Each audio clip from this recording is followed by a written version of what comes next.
everyone. Thank you guys for joining me today. And today I wanted to review my custom complete collection of all the Rings of Power from Lord of the Rings. And I really set out to make this because I've been a diehard Lord of the Rings fan for as long as I've had memories on this planet. I love the movies, I love the books, read them multiple times, seen the movies more times than I could ever count. Love it to death, and as a kid I was always obsessed with the Rings of Power, as you can probably imagine. And along with that, in the movies we really only get to see a lot the One Ring and even just a little bit of the three Elven Rings, and even that barely. You almost never see the Dwarven Rings and almost never see the Nazgul Rings except for the beginning intro.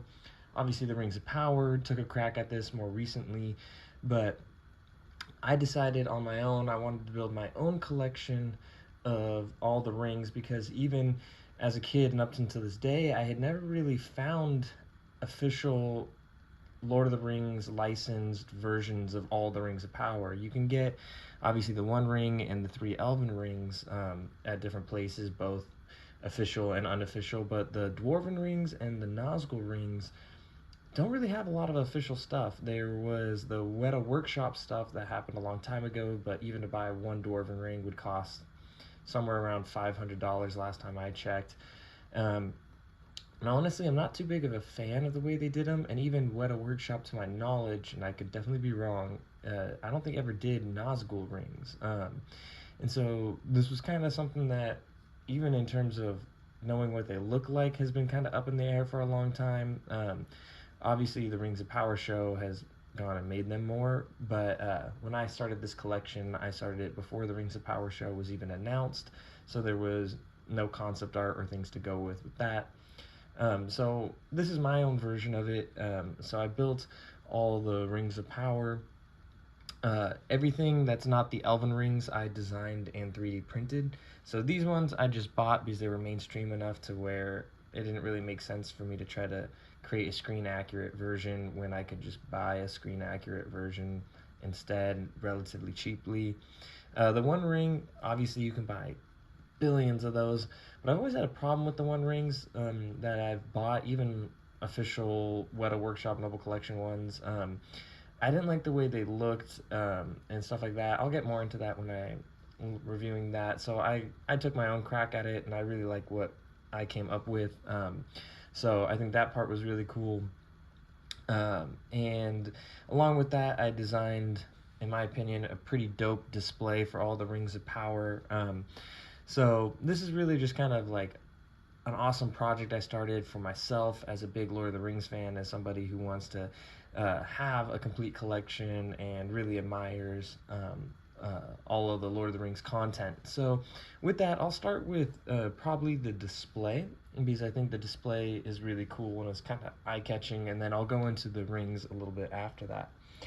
So the display itself, when I started this, I wanted to make sure that these rings didn't just sit on a stand somewhere or just sit on some chains in my closet. I wanted to build something that made it look like a piece of art.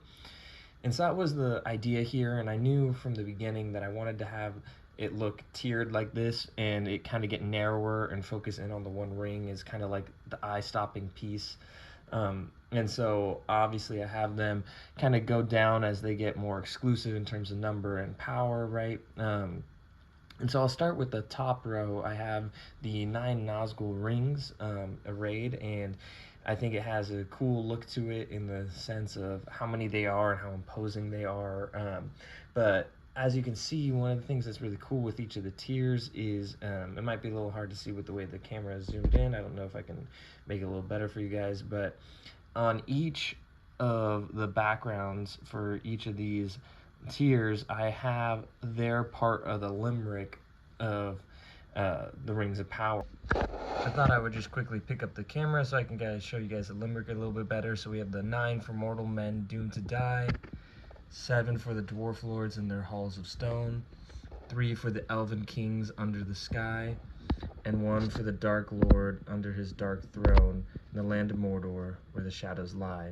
And each of them I did in their own language. So we have the black speech of Mordor, we have the Sindarin of the elves, and then we have the Dwarven runes, and then obviously we have simple English for men.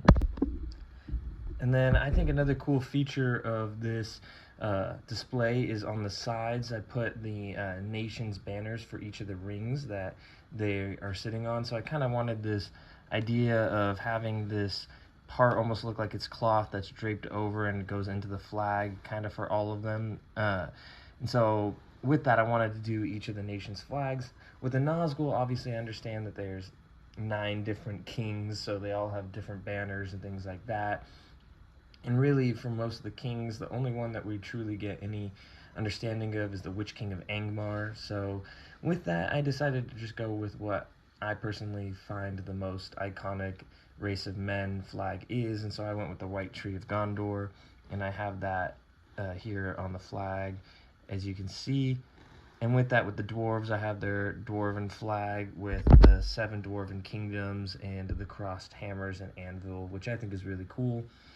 And then the one that's my personal favorite is the elven flag, because this flag is actually a screen accurate rendering of a flag that's found in Rivendell in the background of one of the scenes with Elrond, and it depicts a scene from the Silmarillion. It has the 2 trees of giving light, and you have a ship sailing on the ocean. I know that's hard for you guys to see.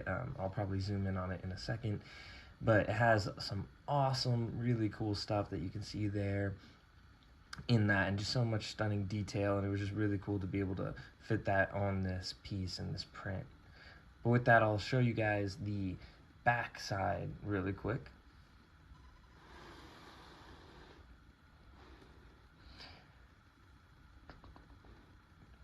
And one of the things I knew for sure for me with making this piece is I wanted this entire display to be like one piece of art that, regardless of what angle you're looking at it, it looks cool, it feels very Tolkien, it feels very true to it, it feels like something that was meant to be displayed, not just something that's haphazardly here.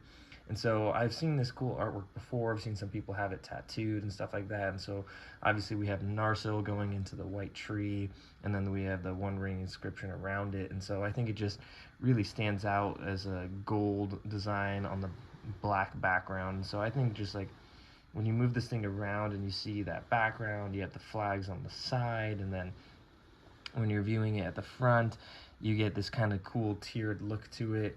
And then also, as you can kind of see here in the front, I also have the One Ring limerick here again, and so it kind of almost makes the appearance of a giant One Ring at the base. So I think that part's really cool. And even more than that too, I think from a top-down view it has a really cool look, so I'll show you guys that view real quick. So then from a top-down view, you can kind of see this cool tiered look, and it all makes this semicircle that's pointing in towards the One Ring. And so when you kind of do this, you can see this awesome kind of transition. So I really do believe I captured that ability to kind of look like a work of art from all directions for the display. But with that, we can look at the rings themselves and get into a little bit of their design process. So the one I want to start with is I'll kind of start top down and work my way towards the One Ring. But so this is the Nazgul ring, and I decided to make all the Nazgul rings identical. Honestly, this is mainly just from the fact of designing 9 different rings, 9 different designs. It kind of can be kind of tedious, and I kind of liked having a uniformity to it, and I really like the design I came up with. So my design for the Nazgul ring is based almost entirely off of the design of the Nazgul ring you pick up from Isildur in Shadow of War.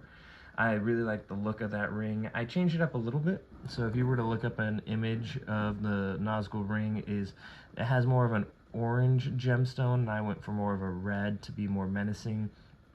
Along with that, it has more of a rounded appearance. I went with kind of more of an angular cut because I, again, kind of liked a more menacing approach.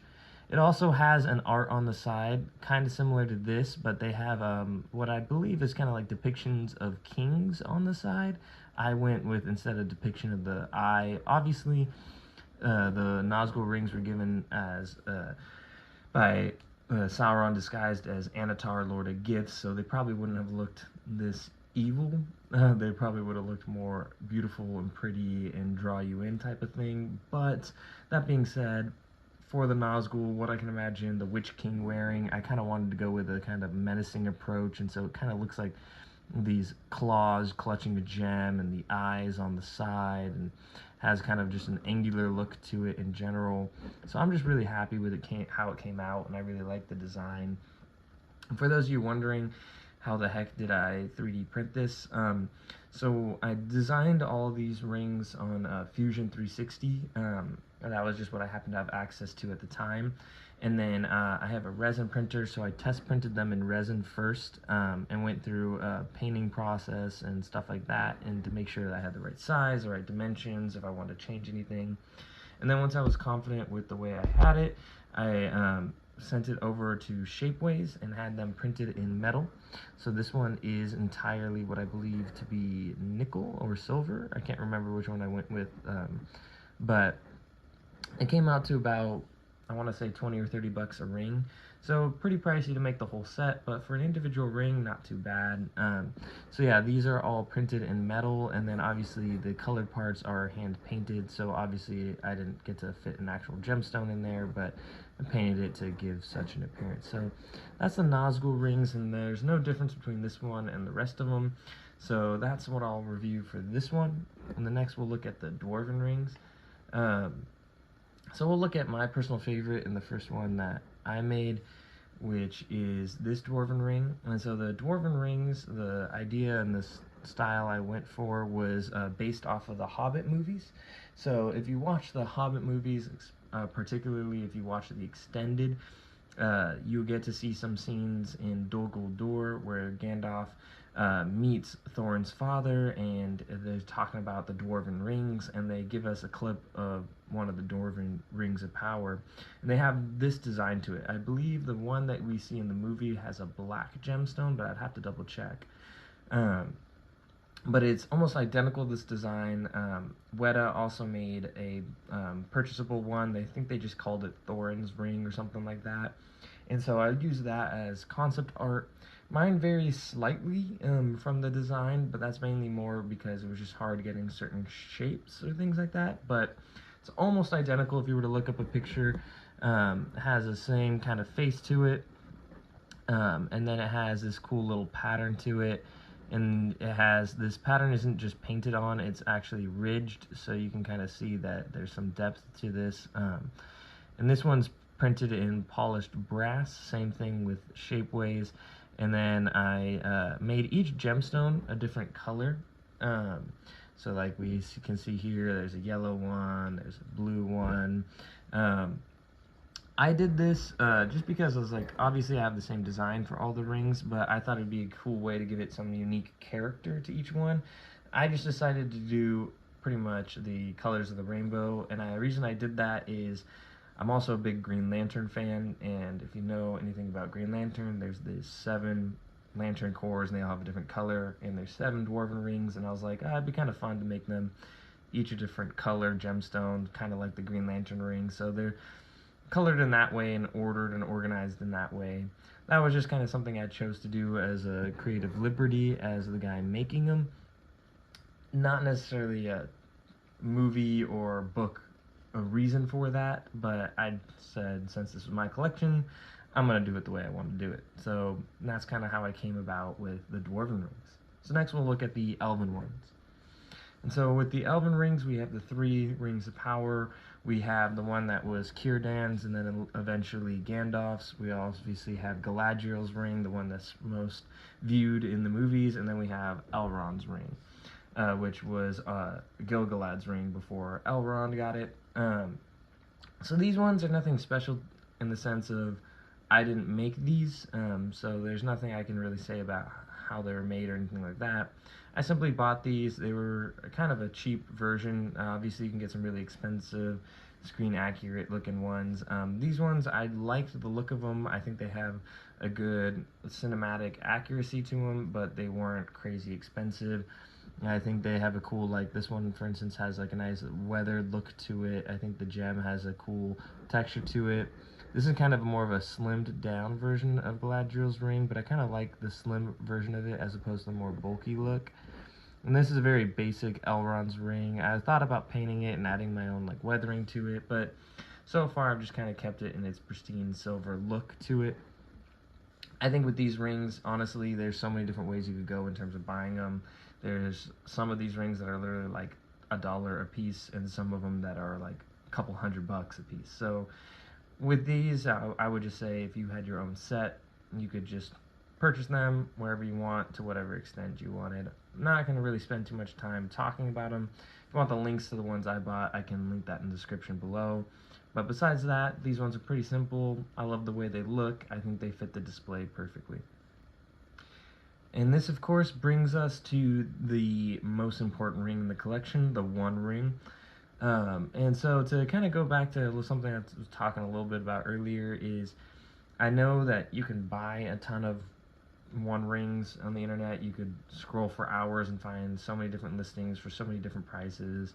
They can range anywhere from like $1 a piece to a couple $1,000, and if you're buying solid gold ones, quite a bit of money.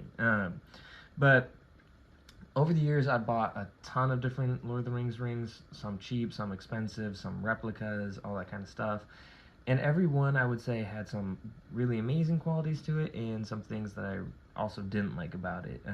It's kind of hard to get a perfect version of the ring. Obviously, it's edited and perfect in the movies, but models are not quite the same. So I took my own crack at designing it. I think it's pretty screen accurate in the sense of I enjoy the way it looks in comparison to the movies. I think it does a good job.